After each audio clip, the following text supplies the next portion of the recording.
বন্ধুরা, আজকে আমার রেসিপি ভাপা এগ বা ভাপা ডিম।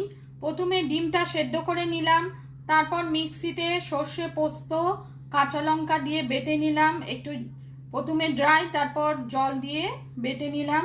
তারপর একটা বাউলে সর্ষে পোস্ত, টক দই, নুন, হলুদ, একটু মিষ্টি দিয়েছিলাম, টক দই দিয়েছিলাম যেহেতু, আর সর্ষের তেল, কাঁচা লঙ্কা দিয়ে একটা মিশ্রণ তৈরি করলাম একটু জল মিশিয়ে।